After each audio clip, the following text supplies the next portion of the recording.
ठीक है जी, अस्सलाम वालेकुम। उम्मीद करता हूँ ऑडियो क्लियर होगी और हम अपना लेक्चर की रिकॉर्डिंग स्टार्ट करने जा रहे हैं।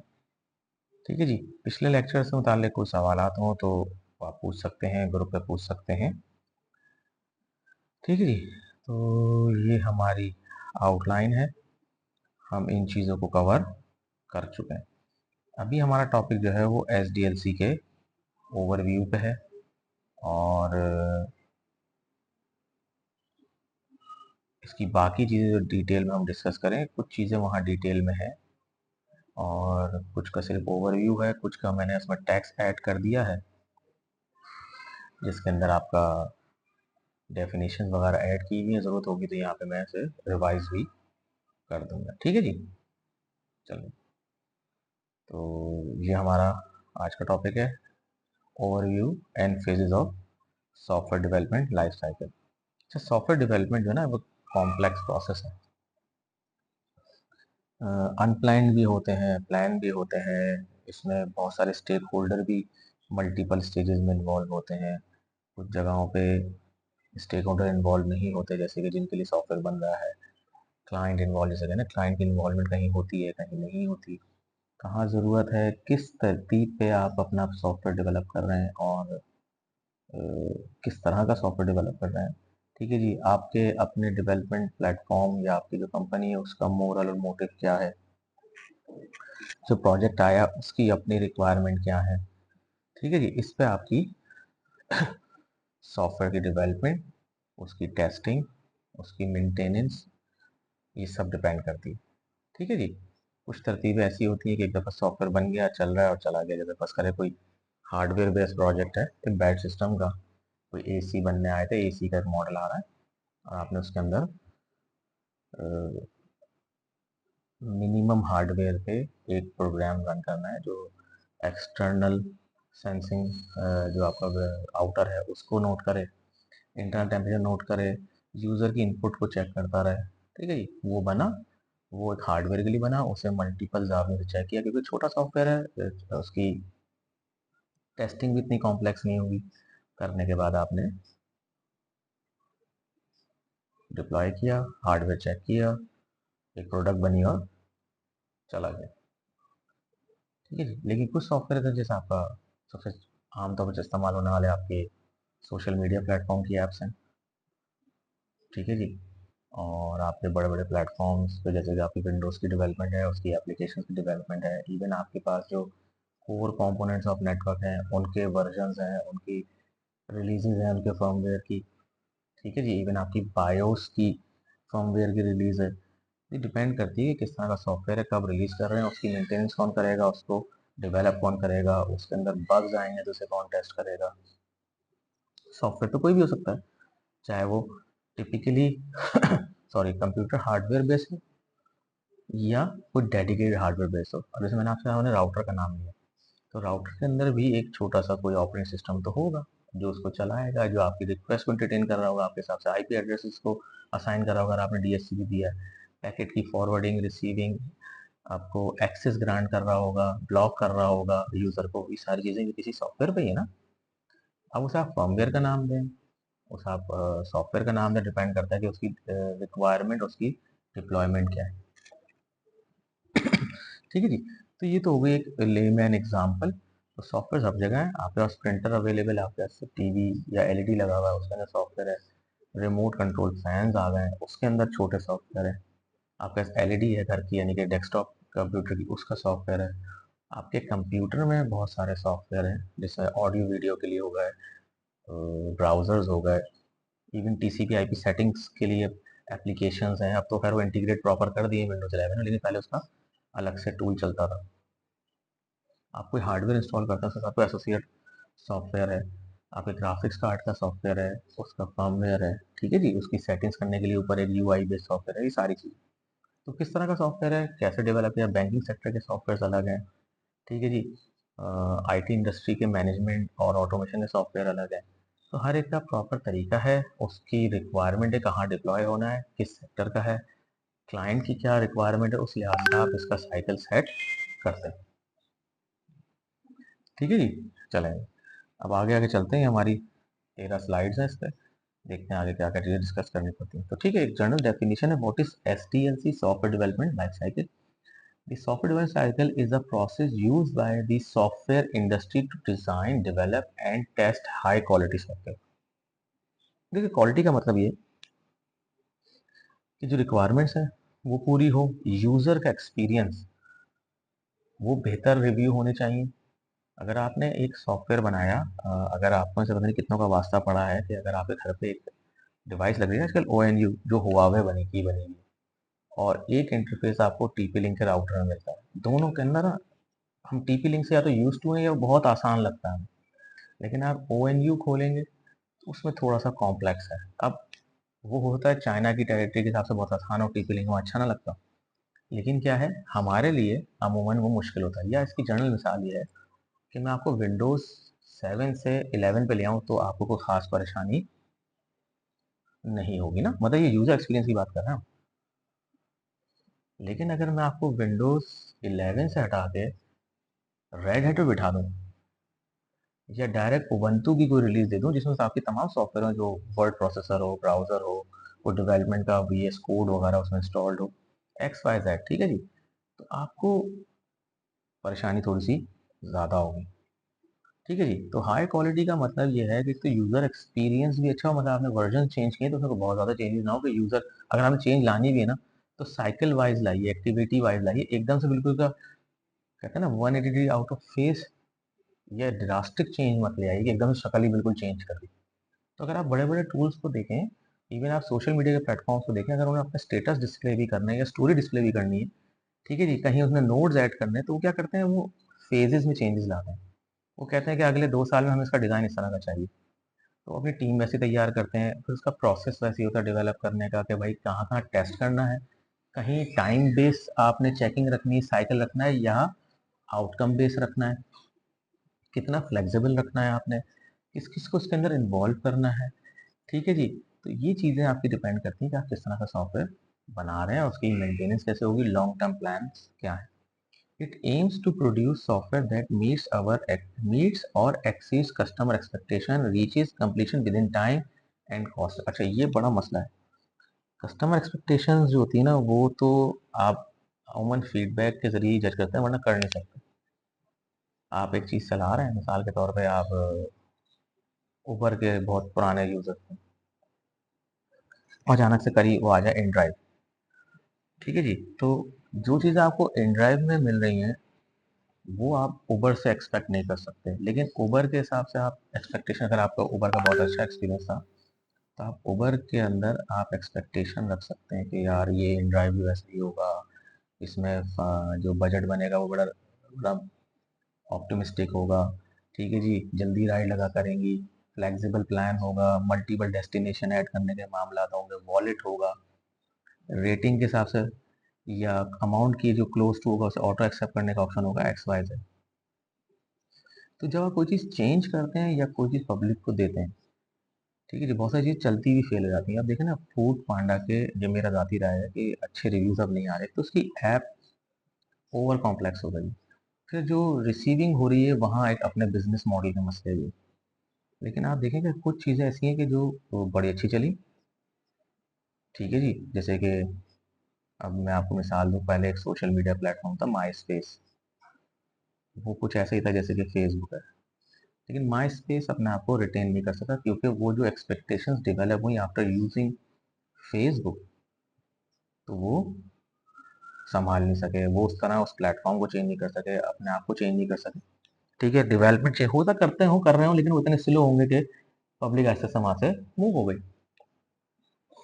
इसी तरह से अगर आप वो देखें, इंस्टा आया, इंस्टा की डेवलपमेंट पहले आपसे 2 साल 3 साल पहले का आप उसकी ऐप की शक्ल देखें और अब देखें, फेसबुक की आप देखें और पहले की देखें, ओके वो अब एक ही प्लेटफॉर्म पे आ गए, लेकिन दोनों प्लेटफॉर्म पे यूजर की एक्सपेक्टेशंस अलग अलग है। जब तक वो यूजर की एक्सपेक्टेशंस को मीट करते रहेंगे और यूजर को स्पून फीडिंग, मेरे हिसाब से ना वर्ड है, देते रहेंगे, हर चीज़ स्क्रीन में मिलती रहेगी, वन टच मिलती रहेगी, और जो यूजर एक्सपेक्टेशन है कि लोग मुझे देखेंगे, मैं उसको मैनिपुलेट कर सकता हूँ पे करके उसके अंदर ऑर्गेनिक अनऑर्गेनिक कहते हैं ना रीच बढ़ा सकता हूँ, तब तक चलता रहेगा। अब आप खुद देखें, पहले एक प्लेटफॉर्म अभी भी होगा, डेली मोशन चला, बहुत चला, लेकिन अब आपके नाम मुंह पे जो नाम आता है वो यूट्यूब का ही आता है। क्यों? उसने यूजर्स की requirement as per market change भी की और लोगों को नई रिक्वायरमेंट समझाई भी। एक आम आदमी भी इसके ऊपर अपनी अर्निंग किस तरह कर सकता है, उसके मैनेजमेंट टूल आ गए। तो सोशल मीडिया मार्केटिंग का एक दौर अब जो चल रहा है, इसमें देखिए फेसबुक ने अपना एक एड्स का पूरा प्लेटफॉर्म दे दिया, एडसेंस का, दूसरी चीज़ों का। ठीक है जी, बिजनेस प्लेटफॉर्म। तो ये चीज़ें क्या है, तो वो खुद रिक्वायरमेंट भी जनरेट कर रहे हैं, लोगों की एक्सपेक्टेशन उधर मोल्ड भी कर रहे हैं और साथ साथ डिलीवर भी कर रहे हैं। तो चलते रहेंगे। कल को कोई नया प्लेटफॉर्म आता है और ये उस तरह से नहीं चल सकते, बैठ जाएंगे। जैसे गूगल का और कट था, अगर आपने बड़ों से पूछेंगे, ORKUT करके था, सोशल मीडिया प्लेटफॉर्म था, but it was very successful, लेकिन अब बंद हो गया। मैसेंजर्स बंद हो गए, जो हमारे चलते Yahoo messenger, MSN messengers, MIRC। ये क्या हुआ? एक्सपेक्टेशंस पूरी नहीं हुई और फिर टाइम का ट्रेंड ऐसा आ गया। अगर याहू पहले व्हाट्सएप में था तो याहू चल रहा होता, लेकिन वो उनके बिजनेस मॉडल में, उनकी कंपनी के मिजाज में चीज़ नहीं होगी, इसलिए बैठ गया, दूसरी चीज़ें ले गई, इस चीज़ को आ गया। ठीक है जी। फिर आपके पास जब कोई सॉफ्टवेयर बनता है तो उसकी टाइम एस्टिमेशन होती है। टाइम की अहमियत आजकल आजकल जो है ना, वो कहते हैं ना, जंग लगेगी, दौड़ लगेगी, जो पहले आएगा वो जीतेगा। ठीक है जी, जो अपना आप को जल्दी अपग्रेड करेगा वो जीतेगा। तो टाइम बड़ा यहाँ पे टाइट है। सेकेंडली, कॉस्ट एस्टिमेट भी है। अब अगर आप कहीं बनाने खड़े होते हैं तो किस फीचर्स पे कौन कौन सी वेबसाइट बना के दे रहा है। ठीक है जी, तो जो कम बजट होगा आप वहाँ जाएंगे, जो मेंटेनेंस भी दे रहा हो, जो एक अच्छे होस्टिंग भी दे रहा हो, जो सर्च भी हमारी ऑप्टिमाइज करके दे रहा हो। ठीक है जी। तो ये चीज़ें जो है, जो रिडंडेंट आपको एक्सेस दे रहा हो कि भाई कहीं भी अगर शार्क ने आपका केबल खा भी लिया तो आपकी वेबसाइट चलती रहेगी, इस तरह की एक्सरसाइज चीज़ है। तो ये डेवलपमेंट भी लागू होती है कि जब हम कोई सॉफ्टवेयर दे रहे हैं तो उसकी मिनिमम वायबल प्रोडक्ट क्या होगी, MVP कहते हैं, और कस्टमर को मिनिमम क्या डिलीवर करेंगे, और वक्त के साथ साथ उसमें क्या इन्हांसमेंट और चीज़ें करते रहेंगे, ताकि by the end of the complete deployment उसकी शक्ल क्या निकलेगी। अब लॉन्ग टर्म प्लान भी होता है ना, 5-5 साल का प्लान है आपके पास। ठीक है जी, फिर आप देखते हैं अगर आपकी इनकम बढ़ रही है उससे तो आप काम बढ़ाते हैं, वरना वहीं से रोक देते हैं या वाइंड अप कर देते हैं। अगर मैं पूरा ही एक फुल फ्लैग आपका प्लेटफॉर्म दे दूं और मैं अर्न नहीं कर पाया तो उसकी कॉस्ट इतनी हो जाएगी कि मैं नहीं चला सकूंगा। तो हर तरह का यूज़र है आपके पास। ठीक है जी। अगर आपके पास दराज है, दराज की अपनी एक्सपेक्टेशन है, दराज ही मल्टी वेंडर है, अलीबाबा मल्टी वेंडर है, फूड पांडा मल्टी वेंडर है, आप खुद भी वो वेंडर है, तो बहुत सारी ग्रोसरीज वो को डिलीवर कर रहे हैं। लेकिन हर प्लेटफॉर्म की अपनी रिक्वायरमेंट है। अब जिस तरह से फूड डिलीवरी के इशूज आ रहे हैं, तो मुझे लगता है कि बहुत जल्द कोई नई ऐप भी आ जाएगी। खैर, ठीक है, जनरल डिस्कशन थी कि एक्सपेक्टेशंस कस्टमर की क्या होती हैं और टाइम क्या होता है और कॉस्ट क्या होती है। ठीक है जी। अच्छा जी, SDLC की इंपॉर्टेंट क्या है? To ensure systematic software development. ठीक है, कोई भी सॉफ्टवेयर डेवलप होगा ना, वैसे नहीं है कि भाई चार डेवलप बनाया और बैठ के बना दिया, नहीं। जनरली आप लोग जैसे करते हैं FIB में, सर हम सिर्फ पहली स्क्रीन दिखा देंगे, लॉगिन स्क्रीन दिखा देंगे, फ्रंट एंड बना देंगे, बैक एंड बाद में बनाएंगे, या फ्रंट और बैक एंड में इतनी लिमिट्स होंगी, इतने यूजर होंगे, टेस्टिंग हो जाएगी। ठीक है जी, लॉग इन करके दिखा देंगे। तो इस तरह क्या है, सिस्टम है कि कस्टमर की रिक्वायरमेंट क्या है, प्रोजेक्ट कैसे डेवलप हो रहा है और किस तरह का प्रोजेक्ट है। अगर कोई बैंकिंग सेक्टर का प्रोजेक्ट है तो उसकी जो डिप्लॉयमेंट है उस पर वो एक्सपेक्टेशन, वो रिक्वायरमेंट नहीं होंगी जो कि किसी ERP की होंगी या हमदर्द के CMS की होंगी। दोनों की अलग अलग रिक्वायरमेंट है। तो उसको रिक्वायरमेंट कैसे अचीव करना है, तो उसमें कोई ना कोई स्टेप्स और सिस्टम होता है कि ये कंप्लीट होगा तो आगे जाएंगे, या ये कंप्लीट होगा तो ये चीज़ होगी तो बेहतर रहेगा। ठीक है जी। इन्हांसिस प्रोजेक्ट प्लानिंग एंड ट्रैकिंग। जब आप मॉड्यूलर अप्रोच या छोटे छोटे स्प्रिंट्स और छोटी छोटी, कहते हैं ना, माइलस्टोन्स पे चलते हैं, तो आपके पास चीज़ों को ट्रैक करना आसान होता है। अगर आप एक दफ़ा ही पूरा बड़ा प्रोजेक्ट बना देंगे तो वो बनाना एक तो लॉजिकल भी नहीं है, और अगर कल को कोई चीज़ डिप्लॉयमेंट जब गड़बड़ाई तो कहाँ पकड़ेंगे। अब तरतीब क्या है कि आप मॉड्यूलर अप्रोच पे जाएँ, उसके एक-एक साइकिल कंप्लीट करें, या तो टाइम वाइज़ हो या यूज़र की इनपुट वाइज़ हो, इम्प्रूवमेंट वाइज़। तो साइकिल भी आप छोटा-बड़ा कर सकते हैं कि यार ये काम इतना हो जाए, या 2 हफ्ते के बाद देखेंगे, या इस काम के होने के बाद मिलेंगे। इस काम का टाइम लाइन ये है, टाइम बार ये है। आप करने के बाद देखते हैं काम कंप्लीट हुआ, क्या एरर आया, उसको दूर करते हुए आगे चलते हैं। ये नहीं कि सारा काम कर दिया बाद में, ओ हो यार, डाटा स्ट्रक्चर तो हमने पहले डिफाइन किया ही नहीं। ठीक है जी। तो हर प्रोजेक्ट की अपने अपने तरीका है कि रिक्वायरमेंट कैसे लिए, कस्टमर को सेटिस्फाई कैसे करना है, कस्टमर की रिक्वायरमेंट क्या है, डिप्लॉय कब से करना है, चेंजेस कब से लानी है, क्या क्या चीज़ें पहले दिखानी है, यूजर्स को अट्रैक्ट करने के लिए, प्लेटफॉर्म को स्मूथली रन करने के लिए, उस पर यूजर्स लाने के लिए कितनी चीज़ें मिनिमम है, फिर आगे एनहांसमेंट करेंगे सारी चीज़ें। हेल्थ एंड रिस्क मैनेजमेंट, देखिए हर काम का पीछे रिस्क तो होता ही है।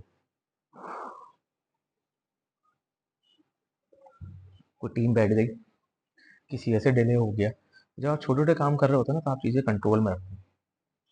अगर आप एक इवेंट मैनेज करने खड़े हैं, आप बोला हाँ मैं सब करा दूंगा, ठीक है कैसे कराएंगे, तो आपकी कोई तरतीब होगी ना कि यार मैं जगह एलोकेट करूंगा, वहाँ पे टेंट लगाऊंगा, या किसी हॉल में कर रहा हूँ तो जगह में प्लानिंग करूंगा, यहाँ वीआईपी को बिठाऊंगा, इधर कुर्सियाँ लगाऊंगा, इधर सोफे लगाऊंगा, इधर आने जाने का रास्ता होगा, इधर खाने पीने की जगह होगी, कुछ तरह प्लान करते हैं ना, फिर तरतीब में लगाते हैं कि चलो यार ठीक है, पहले सीटिंग कर दो, खाने के लिए बुफे टेबल लगती रहेंगी, या पहले बुफे लगा देंगे, तो पब्लिक बैठेगी तो बुफे पे आएंगे ना।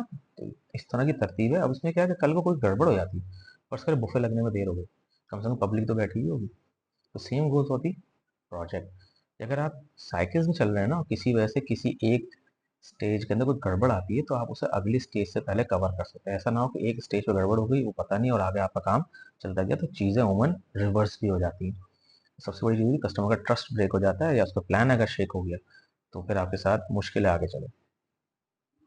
या छोटे छोटे काम या प्लान करके चीज़ें दिखा रहे होते हैं, चाहे आपका वाटरफॉल मॉडल ही, लेकिन अगर आप उसमें लोगों को इन्वॉल्व करके रिजल्ट सही दे रहे हैं तो फिर, ये ना भी कर रिजल्ट सही दे रहे हैं तो आपका क्लाइंट सेटिस्फाई रहता है। जैसे आपका FIB है, इसमें वुमन प्लानिंग नहीं होती, नाम तो बड़े बड़े लेते हैं कि सर हम वी करेंगे, वी शेप पे, वी मॉडल पे जाएंगे, जाइल पे जाएंगे, XYZ, लेकिन असल में काम आपका बिग बैंग होता है, कोई तरतीब नहीं होती। ठीक है जी। अगर आज भी हमको असाइनमेंट बनाने मिलते तो हम बिग बैंग मॉडल पे चलते हैं, चलो यार देखते हैं, स्टार्ट करते हैं, फिर हम कहते हैं यार ये बुरा हो गया, अच्छा हो गया, तुमने क्या किया दिखाओ, ये सब चीज़ें। तो हमारी प्लानिंग अमूमन स्टेज के ऊपर बिग बैंग बेस होती है, काम शुरू करो फिर देखा जाएगा। ठीक है जी। अच्छा, जब आपके पास तरतीब होती है तो आप कॉस्ट को सही प्लान करते हैं, कुछ बैकअप रखते हैं, कुछ मैनेज करते हैं, तो उसमें अंदाज़ा होता है कि मुझे कॉस्ट से मुराद है कि मुझे कितने दिन लगेंगे, उसमें क्या क्या रिसोर्सेज चाहिए होंगे, आपको HR चाहिए, सिस्टम चाहिए, कहीं डिप्लॉय करना है तो क्लाउड के इंस्टेंसेस चाहिए, XYZ, तो आप प्लान कर लेते हैं कि कब से चाहिए। अगर क्लाउड पर डिप्लॉय करना है तो क्या होगा, जिस दिन पहले दिन से काम स्टार्ट हुआ जब तो नहीं करेंगे, ठीक है, तो बिला वजह उसको लेने का फ़ायदा क्या। और अगर आपको नहीं पता होगा पहले से तो भाई यहाँ डिप्लॉयमेंट ये तैयार करने पता क्लाउड का इंस्टेंस लेने में भी 3 दिन लगेंगे। तो इस तरह की चीज़ों में आगे कस्टमर या आपकी टाइमलाइन डिस्टर्ब होती है, जो आपके लिए बहुत ज़्यादा फ्रेंडली नहीं है। ठीक है जी। तो नॉर्मली ये 6 स्टेजेस हैं आपके SDLC के। सबसे पहला काम है रिक्वायरमेंट गैदरिंग और फिर उसकी एनालिसिस करना, रिक्वायरमेंट को री-वेरीफाई करना, फिर तरतीब बनाना, सिस्टम को डिज़ाइन करना कि चलेगा कैसे, फिर उस सिस्टम को डिज़ाइन किया कि भाई आपने किस प्लेटफॉर्म पे चलना है, किस में हमारी एक्सपर्टीज़ है, किस पे रिजल्ट बेहतर है, किस पे स्टेबिलिटी है, कहाँ डिप्लॉय करना है, इसके लिए कौन सा प्लेटफॉर्म बेहतर है, किस पे कोडिंग होना बेहतर है, कौन सी लैंग्वेज बेहतर है। सब करने के बाद अगर आप आते हैं इम्प्लीमेंटेशन पे, काम स्टार्ट करते हैं। जब काम कंप्लीट होता है, चाहे वो छोटे चंक में हो, छोटी स्प्रिंट में हो, छोटे साइकिल में हो, ठीक है जी, फिर आप उस काम को जैसा आपने ब्रेक किया, फिर आप उसे टेस्ट करते हैं, टेस्ट करने के बाद उस पीस ऑफ वर्क को आप वर्किंग में लाते हैं। फिर अगर उसकी मेंटेनेंस करनी होती है तो करते हैं, अदरवाइज नहीं भी करते। जैसे कब इस चीज़ का मसला है, कोई भंग अगर कोई भंड आता है, या कोई गड़बड़ आती है, भंड तुमने स्लैंग वर्ड बोल दिया लेकिन गड़बड़ आती है, तो होता है कंपनी उसके पैचेस दे दे आपको कि यार ये ऑन करें, इसको यहाँ लगाएं, ऐसे करें, ये अपडेट हो जाएगा। होता है ना, बाद OS के अंदर भी बग फिक्सेस आते हैं। ठीक है जी। तो ये 6 चीज़ें, इसको हम 6 चीज़ों को वन बाय वन कोशिश करते हैं डिस्कस कर ले, वरना अब चीज़ें आपको क्लियर होना शुरू होंगी। मैंने बहुत तामुल से आपको चीज़ें आहिस्ता आहिस्ता करके बताएंगे। Requirement gathering involves collecting business requirements from stakeholders. Stakeholder कौन होते हैं,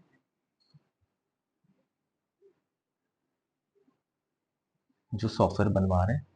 पहला तो वही ना भाई, किसके लिए बनाया जा रहा है, उसकी क्या रिक्वायरमेंट है, उनके जहन में क्या है, उनके जहन को आपने ट्रांसलेट करना है टेक्निकल टर्म्स में।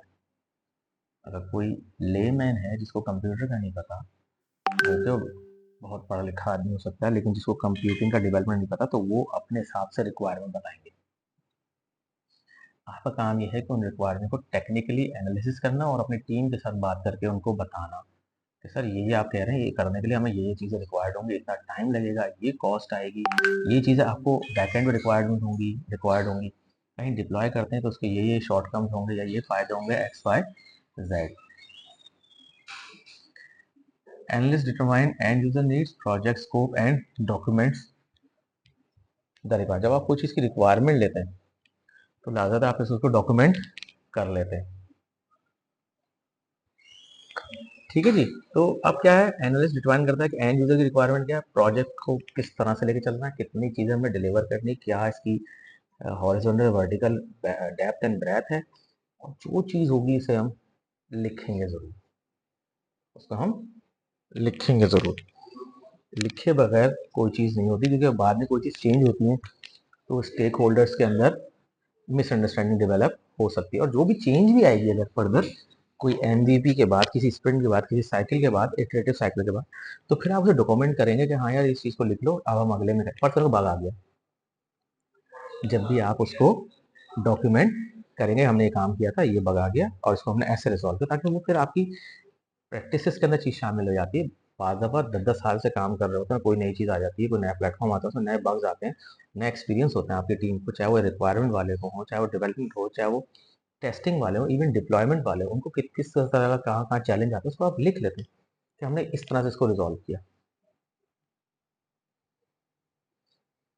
System based on the requirement, system architecture is designed includes both high level design and low level design। ठीक है जी। हाई लेवल क्या है, जिस तरह से हमारी ऑर्गेनाइजेशन होती है, जैसे आपने कंप्यूटर ऑर्गेनाइजेशन कोर्स पढ़ा होगा ना, ऑर्गेनाइजेशन से मुराद है, ठीक है जी। तो includes both high level diagram detail design and low level. अच्छा, हाई लेवल क्या होता है कि एक एब्स्ट्रैक्ट होता है हर चीज़ का, कि भाई क्या चीज़ डिज़ाइन कैसे होगी, कितने लोगों पे होगी, टीम वर्क क्या होगा, एक्स वाई जेड ना। ये मैंने डिटेल नीचे पेस्ट कर दी, अगर आप देखेंगे ना अपने पास। जैसे अगर आप कहते हैं एक आर्किटेक्चर होता है, ऑर्गेनाइजेशन होती है। ऑर्गेनाइजेशन क्या होती है कि जिसकी कि यार सर हम घर की बात करें तो उसमें बड़ी जेनरस चीज़ें होंगी यार, इधर कमरा होंगे, इधर पार्किंग होगी, इधर गैरेज होगा, इधर छत होगी, इधर किचन होगा, इस एक्स वाई जेड। लेकिन जब उसे आर्किटेक्ट करते हैं तो उसमें क्या होता है, फिर एक चीज़ मेजर होती है, दरवाज़ा इतना बड़ा होगा, इतना खुलेगा, ब्लॉक्स की विड्थ इतनी होगी, कमरे की ब्रेथ और लेंथ इतनी होगी, इतनी हाइट होगी, इतनी मोटी छत डलेगी, एक्स वाई जेड। तो जहाँ पे फाइन ग्रेन रिक्वायरमेंट्स होंगी वो होगा आपका लो लेवल डिज़ाइन, और जहाँ पे एब्स्ट्रैक्ट लेवल की होंगी, जर्नलाइज रिक्वायरमेंट होगी किसी चीज़ की, वो आ गया आपका high level design. Output include design document and schemas, process flows, use cases, data flow diagram, जितनी यूएमएल्स हैं, फिर कोई डॉक्यूमेंटेशन में कोई टेक्स्ट है, कोई अप्रूवल्स हैं, स्टेक होल्डर्स की इन्वॉल्वमेंट है, उसकी डॉक्यूमेंटेशन है, उसकी साइनिंग है, ये सब चीज़ें आपकी आ जाती है किसके अंदर, डिज़ाइनिंग के अंदर, जिसमें हाई लेवल पे सारे चीज़ें जो कि क्लाइंट और डेवलप सिस्टम एनालिस्ट की होती है, रिक्वायर गैदर करने की वो होती है, और ये आपकी प्लानिंग फेज वाले जो लोग हैं उनके पास आपका हाई लेवल डिज़ाइन होता है, जो डिप्लॉयमेंट और डेवलपमेंट वाले लोग हैं उनके पास लो लेवल डिज़ाइन दिया जाता है, या वो बैठ के डिज़ाइन करते हैं, वैसे अप्रूव किया जाता है। ठीक है जी। ये मैंने यहाँ से डायग्राम उठाई थी, यहीं की हमारे पास कुछ डिटेल्स भी है, मैंने पेस्ट कर दी, अच्छी वेबसाइट है। ठीक है जी। हाई लेवल डिज़ाइन में स्ट्रक्चर कंपोनेंट रिलेशनशिप और आर। ठीक है जी। क्या होगा structure component relationship, describe implemented, और इसकी क्या है इम्प्लीमेंट डिटेल्स एलएलडी में आएंगी, कहाँ इम्प्लीमेंट होगा, कौन से लैंग्वेज पे होगा, किस तरह का हमें हार्डवेयर चाहिए, किस तरह के हमें लोग चाहिए, किस तरह की सर्विसेज देनी है, एक्स वाई जेड, उसके लिए क्या क्या रिक्वायरमेंट है। ठीक है जी। जो ओमन करते हैं वो डिज़ाइन आर्किटेक्ट्स होते हैं कि यार ये चीज़ ऐसे से हो सकती है ना, ये हमारी बेस्ट प्रैक्टिस है या रूल्स ये कहते हैं। और जो डिप्लॉय करते हैं वो कौन होते हैं, आपके इंजीनियर्स। तो कोई प्रॉब्लम आएगी तो फिर उनको ही सॉल्व करनी है। इम्प्लीमेंटेशन और coding, actual development of the software begins, developer right the code using selected programming language and flow design and document. तो जो चीज़ ऊपर से आती है हाई लेवल से, फिर लो लेवल पे कोडिंग करने वाले या प्रोग्रामर्स उसको डिप्लॉय करते हैं, या उस पर अमल करते हैं, या उसको प्रोसेस में लाते हैं। ठीक है जी। कोई चीज़ चेंज होगी तो वो रिपोर्ट करेंगे ऊपर, और फिर आपके पास उसकी चेंजेस की डॉक्यूमेंट आपके पास दोबारा रीराइट होंगी, उसके नए वर्जन लिख लेंगे, फिर लोगों को डिस्ट्रीब्यूट की जाएगी। टेस्टिंग क्या है, उसके जर्नल डिस्क्रिप्शन यही कि after development system is tested to find defects and ensurity of functionality, जिसमें आपके पास मुख्तलिफ किस्म के यूज़ केसेस हैं, स्मोक है, ब्लैक बॉक्स है, वाइट बॉक्स है, रिग्रेसिव है, बहुत सारी किस्म की टेस्टिंग है, कितने यूज़र ले सकता है, गलत करेक्टर्स इनपुट करें तो क्या होगा, ठीक है जी। और अगर हम ज़्यादा यूज़र एक साथ बैठ के ज़्यादा गलती करें तो क्या होगा, यूज़र नेम गलत डालेंगे क्या होगा, पासवर्ड गलत डालेंगे तो क्या होगा, कोई बैकडोरिंग तो क्रिएट नहीं हो रही, एक्स वाई जेड। तो जो चीज़ एज पर रिक्वायरमेंट दी जाती है क्या वो उस तरह फंक्शन कर रही है, उसको हर एंगल से टेस्ट किया जाता है। Include unit testing, integration testing, अगर 2 से 3 प्लेटफॉर्म इंटीग्रेट कर रहे हैं, डाटा पास हो रहा है एक जगह से दूसरी जगह, तो उनकी एपीआई सही काम कर रही है, एक्सपोर्ट तो नहीं हो रहा डाटा, एप्लीकेशन इररिस्पॉन्सिव तो नहीं जा रही, टाइम आउट तो नहीं हो रहा, एक्सट्रा सिस्टम टेस्टिंग है, यूजर एक्सेप्टेड टेस्टिंग। ठीक है जी, ये जब टेस्टिंग की बात आएगी, ये एक लंबा टॉपिक है, हम उसके बाद में कर सकते हैं।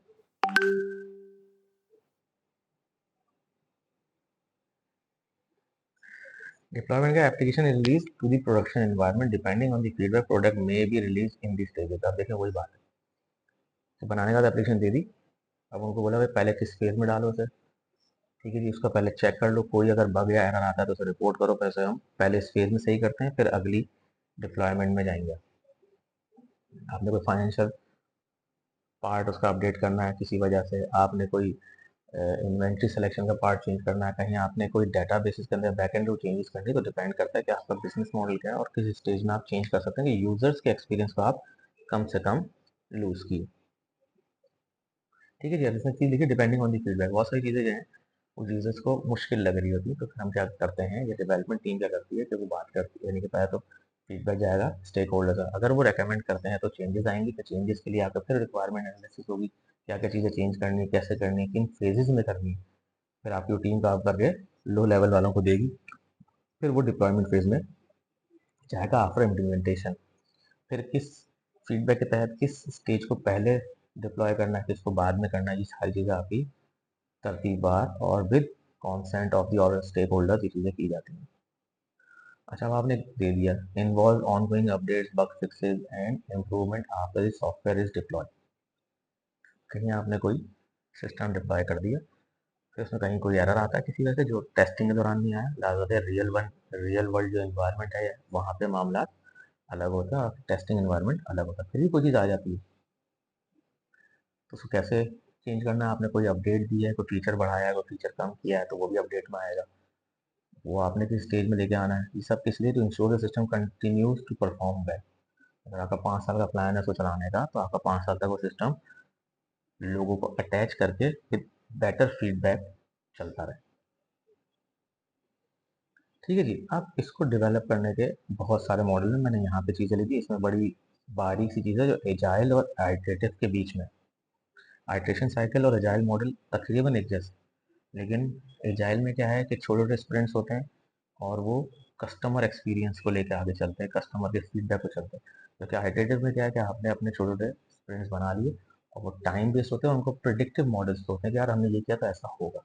देखिए एजाइल के अंदर कहीं कोई बग आता है तो फिर आप उसे वापस रीस्टार्ट कर सकते हैं या चीज़ों को इनकॉपरेट कर लेते हैं, और साइज थोड़ा स्प्रिंट्स का इसका एजाइल का अज्यूम किया था कि छोटा होता है as compare to iterative model.